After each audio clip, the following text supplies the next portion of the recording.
혹시 그 힐송 교회, 힐송 처치라고 들어보셨나요? 그 뭐 지금 청년부 시대에는 얼마나 영향력 있는지는 제가 잘 모르겠지만 1990년도부터 아마 2000년 한 초중반 후반까지 굉장히 큰 영적인 영향력을 행사했던 그 호주의 한 교회입니다. 지금 이 힐송 교회가요, 호주에만 약 30여 개의 교회가 있고 전국의 23개의 국가에 이 힐송 교회가 있을 정도로 많은 어떻게 보면 부흥을 나름 이룬 그런 교회였습니다. 특히 이 힐송 교회가 굉장히 유명한 것 중에 하나가 이제 찬양에 대한 부분입니다. 당시 이 젊은이들을 타겟으로 한 사역들이 굉장히 영향력 있었고요. 또 세련되고 퀄리티 높은 곡들로 인해서 많은 젊은이들의 그런 영적인 부흥을 이뤄냈던 그런 역할들을 많이 감당했습니다. 수많은 힐송 찬양들이요, 늘 차트의 1위를 차지할 정도로 인기가 있었고, 많은 곡들이 지금 전 세계적 언어로, 특히 이제 한국어로도 많이 번역이 되어서 지금까지도 불려지고 있습니다. 이렇게 좋은 영적인 영향력을 행사했던 힐송 교회인데요. 안타깝게 지금은 여러 가지 많은 문제들로 좀 곤욕을 치르고 있는 상황이 있습니다. 힐송 교회 몇몇 목회자들이 이 성 스캔들 문제로 지금 어려움이 있었고요. 또 여러분 그 혹시 Take It All이라는 찬양 아시나요? 모르는구나. 네, 그 찬양으로 잘 알려진 그 힐송 유나이티드 2006년도 앨범이었던 것 같은데, 이제 거기에 찬양인도 하던 그 한 인도자가 얼마 전에 나는 무신론자나라고 고백을 해서 굉장히 큰 충격을 안겨주기도 했습니다. 그리고 그 암 선고를 받게 되어서 이제 죽게 되었다라는 한 목사님이 그 자신의 신앙 고백을 담은 그 힐러라는 곡이 있습니다. 유튜브에 보면 보신 분도 있겠지만 이 호흡기를 끼고 이제 부르는 것들로 인해서 많은 사람들이 이제 감동을 받기도 했는데요. 문제는 그 이유였습니다. 이분이 시간이 지나도 죽지를 않으시는 거예요. 그래서 나중에 이분이 고백을 했습니다. 저는 암 환자가 아닙니다. 이렇게 고백을 해서 많은 이들이 좀 감동받았던 것들을 다시 충격으로 또 이렇게 몰아가는 그런 일들이 있었습니다. 여러분, 하나님은 살아계시고 하나님은 교회의 주인이 되십니다. 예, 아멘이시죠? 근데 왜 교회는 날마다 무너지는 걸까요? 예수님은 죄의 모든 저주를 끊으시고 부활하시고 승리하셨다라고 말씀을 하고 계시는데, 그리고 또 그 예수님, 부활하신 예수님을 믿으면 우리도 삶에서 승리한다라고 배웠고 그렇게 가르치고 있는데, 막상 이 신앙의 폐를 열어보면요, 우리가 승리자로 살아가기보다는 거대한 세상 앞에 무너지고 넘어질 때가 많이 있다라는 것이죠. 우리가 그리스도인들이 세상보다 강한 게 아니라 세상이 우리보다 강해 보일 때가 훨씬 더 많이 있습니다. 우리도 믿음으로 멋지게 살아보고 싶지 않습니까? 여러분, 영화처럼 정말 그 믿음의 결단을 내리고 믿음으로 잘 살아보고 싶은데, 문제는 뭐냐면 이게 잘 안 된다는 거예요. 내 마음먹은 대로 신앙생활이 잘 되지가 않습니다. 그러기에 세상은 너무나도 험하고 너무나도 많은 유혹들이 있고 너무나도 거대한 벽과도 같습니다. 그래서 날마다 넘어지고 이렇게 반복되다 보면 우리 안에 어떤 일들이 일어나냐, 신앙의 이론과 우리의 삶은 별개다, 그런 이중적인 삶으로 나오게 됩니다. 근데 더 안타까운 것은요, 이것을 대놓고 공개적으로 인정할 수는 없어요. 왜냐하면 그걸 인정하는 순간은 우리가 믿음 없다라는 고백이기 때문입니다. 사단에게 날마다 패배하고 세상에 끌려다니면서도 우리는 여전히 예수 믿는 사람들은 승리한다라고 선언하고 있습니다. 어쩌면 그걸 진짜 믿는 고백이 아니라 그렇게 세뇌되었기 때문에, 이 교회 안에 기독교 문화이기 때문에 우리가 그렇게 말하고 있지는 않은지, 아니면 진짜 믿음으로 우리가 그것들을 고백하고 있지는 않은지 좀 한 번쯤은 생각해 볼 필요가 있습니다. 죄로 인해 무너진 삶으로 마음은 피폐해지고 매일의 삶 가운데 정죄감에 빠져서 괴로운 삶을 살아가면서도 스스로를 괜찮다, 나는 승리자라 여기면서 자신을 위로하며 그렇게 마지막 한 가닥의 희망을 붙잡고 신앙생활을 하고 있지는 않은지 한 번쯤 돌아봤으면 좋겠습니다. 여러분, 우리가 좀 정직하게 한번 스스로에게 물어봤으면 좋겠습니다. 세상에 하나님의 말씀대로 되는 게 있습니까? 아멘이세요. 저는 가끔 그런 생각이 듭니다. 세상에 하나님의 말씀에 통하는 게 하나도 없습니다. 늘 죄의 유혹 가운데 넘어져 가고 있고요. 그때마다 교회는 우리가 그런 고백을 하면 이렇게 얘기합니다. 네가 믿음 없어서 그래. 여러분, 우리의 삶이 어떻게 증명하고 있습니까? 세상에 강하다고 증명하고 있습니까? 아니면 여전히 믿음이 승리한다라고 우리 삶이 나타내고 있습니까? 그 관점으로 오늘 말씀을 좀 봤으면 좋겠습니다. 왜냐하면 이런 모습이 너무나도 잘 담긴 본문이 오늘 말씀의 배경입니다. 먼저 오늘 말씀을 이해하기 위해서는요, 좀 앞장의 4장을 좀 볼 필요가 있어요. 4장에 보면 이스라엘과 이 블레셋의 두 번의 전투가 이루어집니다. 그러니까 이렇게 보시면 됩니다. 블레셋은 세상, 그리고 이스라엘은 우리 그리스도인으로 좀 비유적으로 봐도 괜찮을 것 같아요. 그러니까 이 둘의 대결은 무엇이냐? 블레셋인 세상이 강하냐? 아니다. 하나님을 믿는 이스라엘, 우리 그리스도인들이 강하냐? 이 대결로도 볼 수가 있습니다. 먼저 첫 번째 전투에서요, 이스라엘이 패배하게 됩니다. 4,000명이나 죽게 되는 큰 피해를 받게 돼요. 그래서 이제 이 패배의 원인을 장로들이 모여서 상의를 합니다. 왜 졌을까? 그리고 나름 패배의 원인을 이렇게 분석했습니다. 우리 4장 3절의 말씀인데요. 같이 한번 읽어보겠습니다. 자, 시작.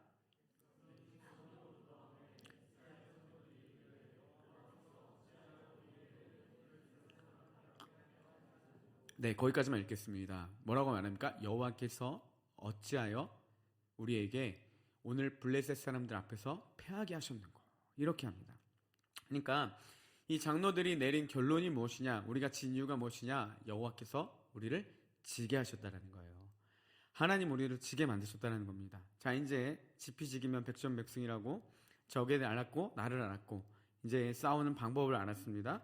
그래서 이 사람들이 다른 전략, 이제 두 번째 전투에서는 꼭 승리하겠다라는 전략을 세워요. 하나님이 우리를 도와주시지 않으셔서 패했으니까 이제 그 하나님을 모셔오자라고 합니다. 그래서 생각해낸 방법이 무엇이냐? 이 언약궤를 가지고 와요. 그리고 그 이스라엘과 하나님이 어떻게 보면 중보적인 역할을 하는 제사장들을 데리고 옵니다. 그들이 이제 홈리와 비나스, 이 두 제사장을 데리고 전쟁에 나가요. 여러분, 하나님의 언약궤를 가지고 전쟁에 나아간다는 것은 그들의 전쟁터 안에 하나님이 임재하심을 상징적으로 보여주고 있습니다. 왜냐하면 하나님의 언약궤는 하나님의 임재를 상징하기 때문이죠. 두 번째 전투는요, 이스라엘이 승리할 수밖에 없는 요인으로 가득 찼습니다. 왜냐하면 패배를 하나님 주셨기 때문에 하나님이 그 전쟁에 도우신다면 반드시 이길 수 있다는 거죠. 그리고 이 전략이 얼마나 탁월했는지요, 심지어 적군들도 우리는 이제 망했다, 우리는 이제 졌다라고 생각을 하고 있습니다. 사무엘상 4장 7절 8절에 보면요, 이렇게 기록되어 있습니다. 블레셋 사람들이 두려워하여 이르되, 자, 그들이 그 하나님의 언약궤가 전쟁터에 왔다는 걸 듣고 두려워했어요. 뭐라고 이야기하냐? 신이 진영에 이르렀다 하고, 전쟁의 진영에 이르렀습니다. 또 이르되 우리에게 화로다. 전날에는 이런 일이 없었도다. 전날에는 여호와의 언약궤가 없었기 때문에 우리가 이겼는데 이제 여호와의 언약궤가 있으니까 우리가 졌다라는 거예요. 화가 임했다라는 겁니다. 그래서 8절에도 이야기합니다. 우리에게 화로다. 누가 우리를 이 능한 신들의 손에서 건지리오. 하나님의 손에서 누가 우리를 건지겠냐고 블레셋이 이야기하고 있습니다. 그리고 왜 그들이 그렇게 고백하냐? 그들은 광야에서 여러 가지 재앙으로 애굽인을 친 신들이니라. 이들이요, 애굽 땅, 그 강대국이었던 애굽 땅에서 이스라엘을 건지신 하나님의 소문을 알고 있었다라는 거예요. 그러니까 그 하나님이 이 전쟁에 개입하시니까 우리는 이제 졌다라고 생각합니다. 이스라엘도 자신들이 이길 줄 알았고요, 블레셋도 자신들이 질 줄 알았습니다. 누가 봐도 게임이 안 되는 그런 예상을 가진 싸움이었습니다. 전의를 상실한 자를 이기는 것보다 쉬운 전쟁은 없었겠죠. 마치 이런 전쟁이 두 번째 일어났습니다. 근데 이 전쟁이 흐름과 전혀 다른 예상과 전혀 다른 흐름으로 가는 것을 볼 수가 있습니다. 하나님의 언약궤가 있었고 제사장들이 있었는데 이스라엘은 또 패합니다. 심지어 이들은 그 하나님의 임재를 상징하는 언약궤까지도 빼앗겨 버리게 돼요. 블레셋은 이 빼앗은 하나님의 언약궤를요, 자신들이 섬기고 있는 이 다곤이라는 신의 신전 안에 둡니다. 그게 오늘 말씀입니다. 여러분, 이 당시 고대 근동의 이 전쟁의 관습에 의하면요, 이 전쟁은 나라와 나라 간의 싸움이 아니었습니다. 이뿐만이 아니라 이 나라에 믿는 신들, 신들의 싸움이기도 했어요. 그러니까 이 나라의 싸움에서 이기면 이 나라가 승리할 뿐만 아니라 이 나라의 신도 다른 나라의 신을 이긴 걸로 그렇게 여겨졌습니다. 그러니까 그래서 전쟁에 패배한 그 신의 상징적인 그 물건을 가지고요, 자신의 나라에 있는 그 신전 안에 두었습니다. 그러니까 종속되었다, 굴복되었다, 뭐 이런 의미로 이제 사용됐다는 거죠. 그러니까 이스라엘과 블레셋 전쟁에서 보면 이스라엘이 졌고 하나님의 언약궤는 빼앗아서 다곤 신전 안에 두었다. 이건 무엇을 의미합니까? 블레셋이 이스라엘을 승리한 것뿐만이 아니라 그들이 믿고 있는 다곤 신이 하나님을 이겼다라는 겁니다.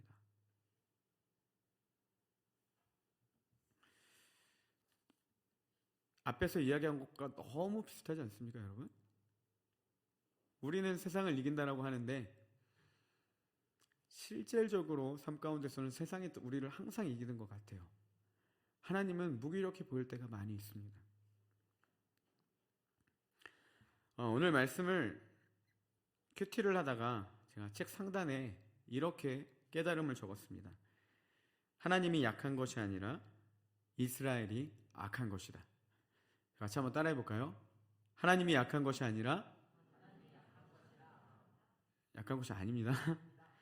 이스라엘이 악한 것이다. 네, 여러분, 이스라엘의 패배의 원인은요, 하나님이 약하기 때문이 아니었습니다. 그들이 악하기 때문에 승리할 수 없었습니다.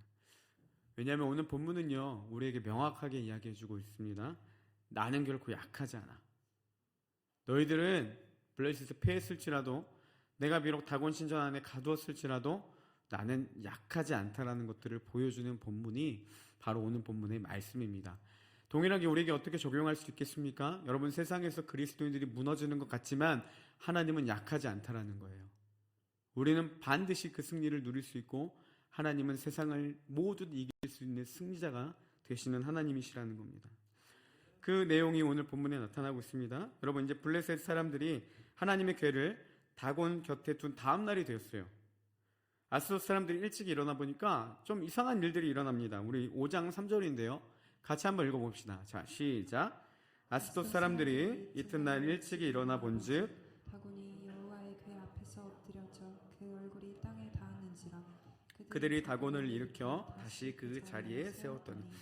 다곤의 신전 안에 여호와의 언약궤를 뒀는데요, 이 다곤 신이 여호와의 언약궤 앞에 엎드러져 있습니다. 마치 하나님을 경배하는 모습을 하고 있죠. 좀 이상했어요. 그래서 블레셋 사람들이 이 다곤 신을 다시 세웁니다. 자, 그리고 그 다음 날은 어떻게 됐냐? 우리 4절을 함께 읽어봅시다. 자, 시작. 그 이튿날 아침에 그들이 일찍이 일어나 본즉 다곤이 여호와의 궤 앞에서 또다시 엎드려져 얼굴이 땅에 닿았고 그 머리와 두 손목은 끊어져 문지방에 있고 다곤의 몸뚱이만 나왔더라. 네, 말씀해 보면 어떤 모습을 하고 있냐? 다음 날 보니까요, 다곤이 여호와의 궤 앞에 또다시 엎드러졌습니다. 얼굴이 땅에 닿았어요. 그뿐만 아니라 또 어떤 일이 일어났냐? 머리와 두 손목은 끊어서 문지방에 있었대요. 그리고 다곤의 몸뚱이만 남아서 이렇게 쓰러져 있었답니다. 여러분, 이 머리와 손은요, 당시 전쟁에 승리할 때 그 승리를 상징하는 전리품으로 취했던 방법입니다. 그러니까 이 패배한 장수들의 머리와 손을 잘라서 전리품으로 취했다는 거예요. 이게 승리에 대한 상징적인 모습이었다는 거죠. 그래서 승자들은 패자들의 머리와 손을 잘라서 모으고 했다고 합니다. 그러니까 이 전까지만 해도 다곤이 하나님보다 강한 것 같았고 이스라엘도 패배했는데 다곤 신전 안에 있던 여호와의 궤 앞에 다곤이 어떻게 하고 있습니까? 패배자의 모습을 하고 있고 하나님 언약궤 앞에 경배하는 모습을 하고 있는 것이 오늘 본문의 말씀입니다. 반드시 분명하게 얘기하고 있죠. 이스라엘은, 나를 따르는 백성인 이스라엘은 블레셋 앞에 패했지만 나는 너에게 지지 않았다라는 겁니다. 너희들은 악해서 이 전쟁 가운데 패배했지만, 그래서 내가 다곤 신전 안에 들어가는 수치를 당했지만 나는 약하지 않고 다 이겼다 라는 것들을 오늘 본문에 보여주고 있습니다. 뿐만 아니에요. 이 하나님의 궤를 도저히 못 견뎌서 이제 블레셋 방백을 여러 방백으로 보냅니다. 그런데 가는 곳곳마다 어떤 일이 일어납니까? 막 재앙이 일어나기 시작해요. 독한 중계와 환란으로 인해서 이 블레셋 땅이 막 엉망이 되어버립니다. 막 온다고 하니까 이제 뭐 우리 멸망시키려고 하나 보다라고 두려워하고 사람들이 벌벌벌벌 떱니다. 5장 11절 12절에도 이렇게 돼 있어요. 이에 사람을 보내어 블레셋 모든 방백을 모으고 이르되 이스라엘 신의 궤를 보내어 그 있던 곳으로 돌아가게 하고 우리와 우리 백성이 죽임 당함을 면하게 하자 하니 이는 온 성읍이 사망의 환난을 당함이라. 거기서 하나님의 손이 엄중하심으로 죽지 아니한 사람들은 독한 종기로 치심을 당해 성읍의 부르짖음이 하늘을 사무쳤더라. 그러니까 난리가 난 겁니다. 많은 사람들이 죽었고요. 죽지 아니한 사람들은 독한 종기로 인해서 막 그 고통을 하늘 가운데 호소했다는 겁니다. 그 고통이 얼마나 심했는지 말씀은 뭐라고 표현하고 있냐? 부르짖음이 하늘에 사무쳤다라고 합니다. 세번역 성경은 이 부분을 어떻게 표현하냐면요, 온 성읍에서 비명소리가 하늘에 사무쳤다는 겁니다. 그러니까 블레셋 모든 땅의 지역에 언약궤가 가는 곳곳마다 사람들의 비명소리가 하늘까지 들리기 시작했다는 거예요. 엄청난 재앙이 그들 가운데 왔습니다. 여러분, 이전까지 전쟁에서 봤을 때 어떤 모습이었습니까? 블레셋이 이스라엘보다 강했고 다곤이 하나님보다 강해 보였습니다. 근데 하나님은 신이 보이신 게 뭡니까? 다곤 신은 내 앞에 굴복하고 블레셋조차도 그 여호와의 계획에 가는 곳곳마다 엄청난 재앙을 통해서 그들이 망하는 것들을 볼 수가 있습니다. 여러분, 안타까운 것은 무엇입니까? 하나님은 반드시 강하신 분이신데 그거를 이스라엘을 통해서 당연히 나타나야 되는데 이스라엘의 악함으로 인해서 하나님의 그 강함이 드러난 것이 아니라 주님은 친히 그 자신의 강함을 스스로 나타내셨다는 겁니다. 이 일 가운데 쓰임받고 이 일들을 통해서 사용되어야 될 사람들이 이스라엘인데 그들은 악함으로 전혀 그런 모습들이 나타나고 있지 않았다는 거죠. 여러분, 세상에 하나님보다 강한 이유가 무엇이겠습니까? 하나님이 세상보다 약해서가 아니라요, 우리가 악하기 때문에 그 하나님의 강함이 나타나지 않는다라는 것입니다. 많은 교회가요 무너지고 안타까운 소식들이 들려지고 있습니다. 실제로 우리가 신앙생활하면서 봐도요, 어렸을 때 함께 같이 신앙생활했던 자들 많이들 교회를 떠나고 하나님을 떠났습니다. 유럽의 교회들은 이미 술집으로 바뀌고 있다는 얘기들 아마 다 한 번쯤 들어보셨을 겁니다.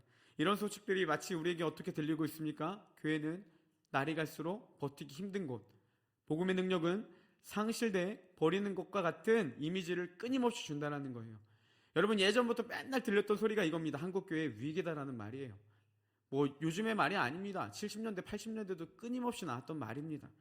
이런 말들이요 마치 복음의 능력이 약해져 가고 있고 하나님을 믿는 것이 정말 이렇게 무기력해지는 것 같이 자꾸 그런 이미지를 우리에게 주는데, 여러분, 실상은 절대 그렇지 않다는 거예요. 지금도 복음을 듣고 예수를 믿는 자들의 수는 점점 더 늘고 있다고 합니다. 전 세계적으로 아프리카 같은 곳에서 놀라운 복음의 능력을 듣고 회심하며 하나님께 돌아오는 사람들은 떠나는 숫자보다 더 많다라는 거예요. 우리의 악함으로 교회는 타락해 가고 있지만 하나님의 복음의 능력은 조금 더 변하지 않고 지금도 많은 사람들을 충분히 바꾸고 그들의 삶을 변화시키고 있다는 사실입니다. 우리의 악함이 하나님의 약함인 것처럼 비춰질지 모르겠지만 하나님은 끊임없이 지금도 그의 강함을 우리 가운데 나타내 보이신다라는 사실이에요. 많은 그리스도인들이 착각하는 한 가지가 있습니다. 예수님 믿고 구원받으면요 영적 성숙은 자유롭게 이루어진다고 생각합니다. 예수님 믿고 구원받으면 그냥 신앙은 자연스럽게 흘러간다라고 생각을 해요. 여러분, 절대 그렇지 않습니다. 사도 바울은요 우리에게 분명히 말해주고 있습니다. 빌립보서 2장 12절 말씀인데요, 우리 같이 한번 읽어보겠습니다. 시작.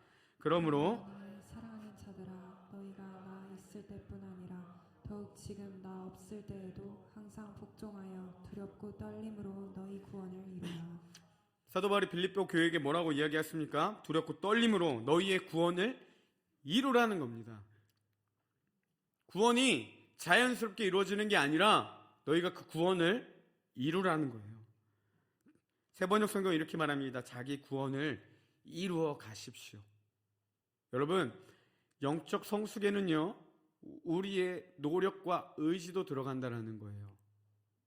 근데 자연스럽게 그냥 교회만 예배만 나오면 되고 주일만 출석하면 되고 예수님만 믿으면 된다? 그렇게 많은 사람들이 떠났습니다. 여러분, 영적 성숙은요 절대 그렇게 이루어지지 않습니다. 어느 순간 우리도 끝이 좋지 못한 그리스도인의 모습을 할 수 있다는 것들을 늘 기억해야 된다는 거예요. 영적 성숙은 어떻게 이루어지냐? 우리가 쟁취하는 겁니다. 우리가 의지를 들여서 하나님 앞에 표현하는 거예요. 그러기 위해서 우리는 날마다 경건 생활을 힘써야 됩니다. 특별히 사도 바울은요, 우리 그리스도인의 삶을 그 운동선수의 훈련과 같이, 군사와 같이 많이 비유를 했습니다. 왜냐하면 트레이닝 되어야 된다라는 것이죠. 우리가 구원을 이루기 위해서, 영적인 하나님의 군사가 되기 위해서 끊임없이 우리가 훈련되어야 된다는 겁니다. 여러분, 주일에 일주일에 한 번의 예배로 절대 되지 않습니다. 한 방의 수련으로 절대 사람 안 바뀝니다. 도전이 될지는 모르겠지만 장담컨대 변화할 수는 없습니다. 아마 많이들 경험해 보셨을 거예요. 장담합니다. 여러분, 이번에 또 여름 수련회 1, 2천 같이 연합으로 준비하고 있는데, 수련회 끝나고 이후에 나타나지 않는 경건 생활이 없다면 반드시 이전으로 돌아갑니다. 하나님의 정말 이 은혜를 누리기를 원하시는 분들, 하나님의 말씀에 그 강함이 나타나기를 소망하시는 분들, 경건 생활에 꼭 힘쓰셔야 됩니다. 큐티책을 구입하셔서 말씀 묵상도 해보시고, 하루에 한 장, 많다면 한 절이라도 여러분 꾸준히 하나님의 말씀을 읽으시고 단 30초라도 매일매일 기도하는 습관들을 들이셔야 됩니다. 삶에 경건의 루틴이 생기셔야 된다는 거예요. 등하굣길이나 출퇴근길에서 이제 유튜브나 인스타 보는 것도 좋지만, 여러분 하나님의 말씀을 듣거나 읽거나 신앙서적 읽는 시간으로 바꾸셔야 됩니다. 찬양을 듣거나 여러 가지 경건 생활을 하게 될 때 우리의 삶이 반드시 바뀌게 되고, 특별한 사람들에게만 올 것 같은 그 영적 성숙의 삶들이 우리의 삶에도 충분히 다가올 수 있다는 것입니다. 우리가 반드시 블레셋을 이겨 승리할 수 있는 그 은혜가 우리 가운데 주어진다는 겁니다. 7장에 보면요, 이스라엘과 블레셋이 다시 전투하게 됩니다. 근데 이번에는요, 다른 결과를 가지고 와요. 우리 7장 10절의 말씀을 같이 한번 보겠습니다. 자, 읽어봅시다. 시작.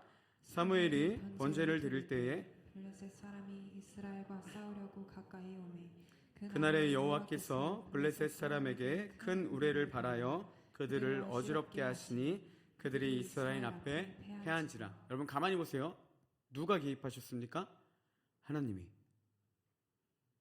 큰 우레를 발해서 그들을 어지럽게 하셨기 때문에 그들이 이스라엘 앞에서 패했습니다. 하나님이 그들을 승리하게 하셨어요.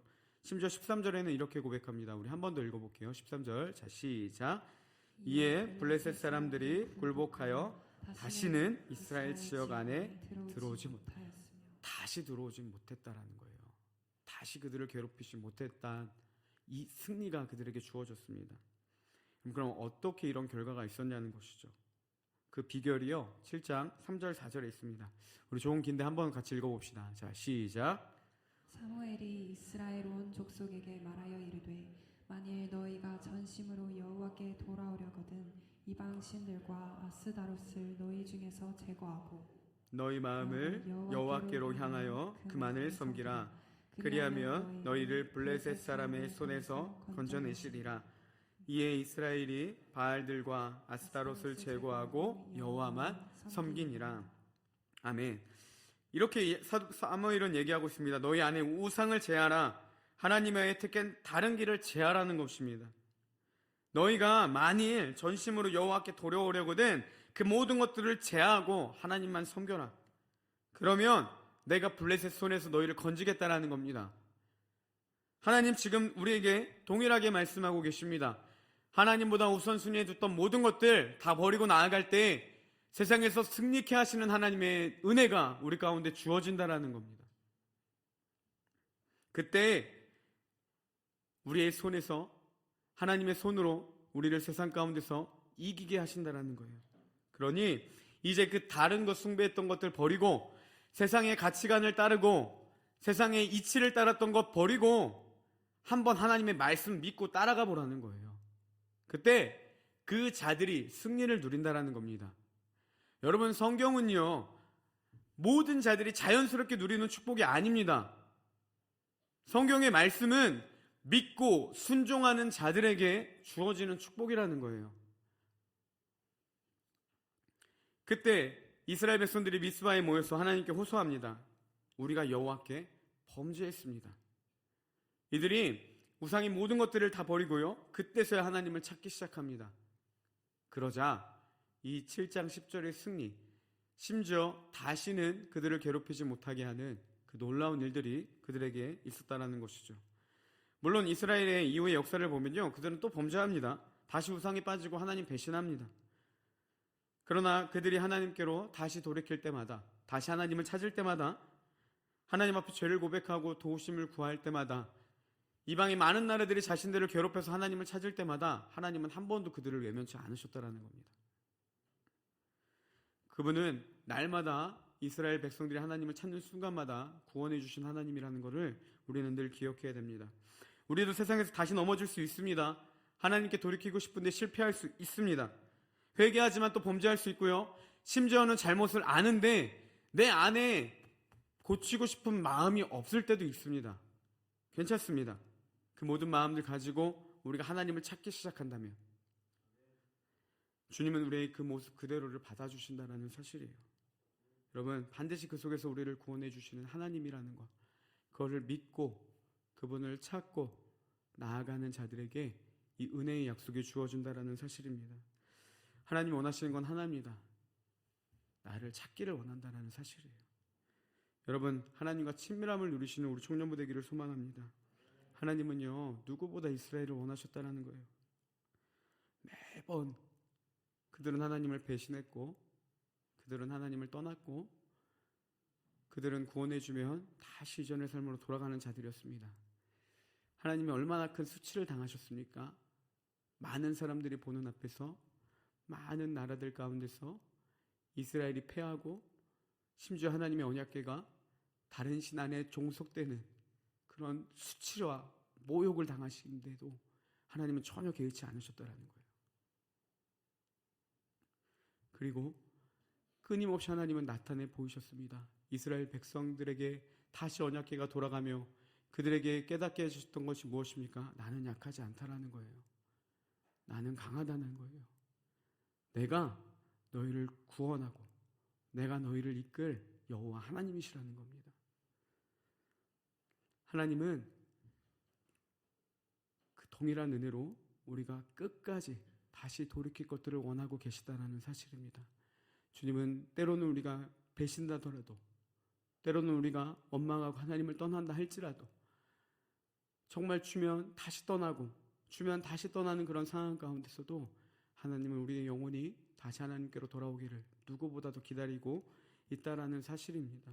우리가 주님의 그 마음을 헤아리는 자들이 되기를 소망합니다.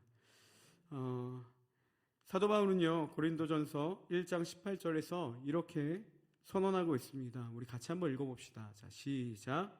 십자가의 도가 멸망하는 자들에게는 미련한 것이요 구원을 받는 우리에게는 하나님의 능력이라.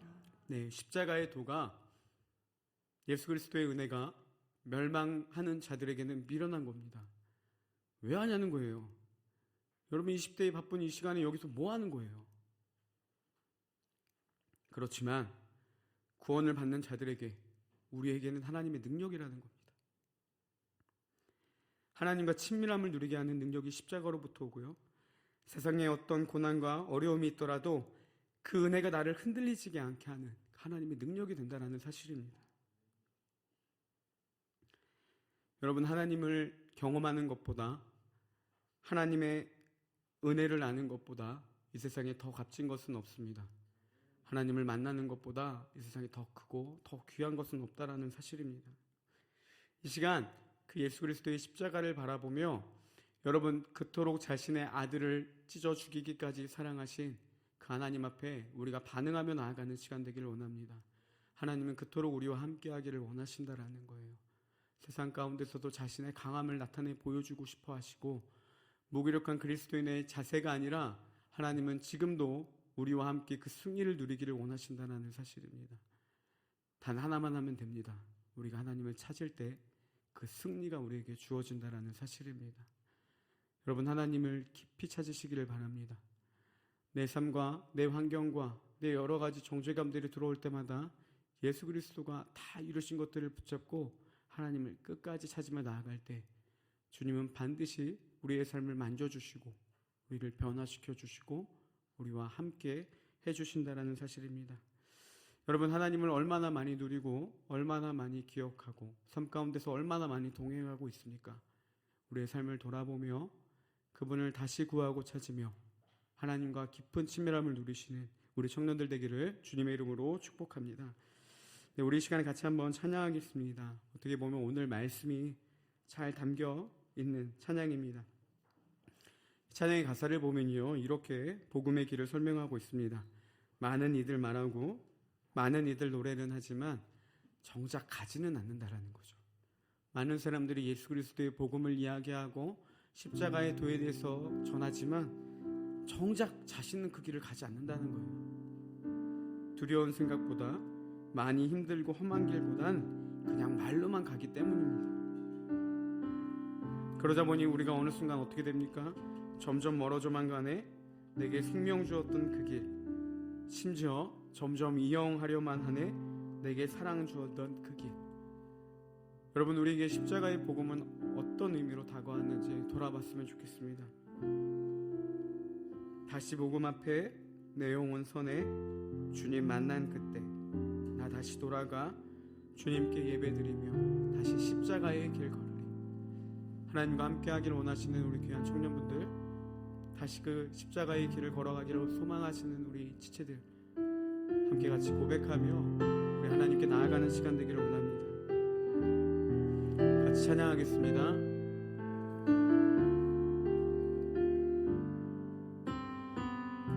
많은 이들 말하고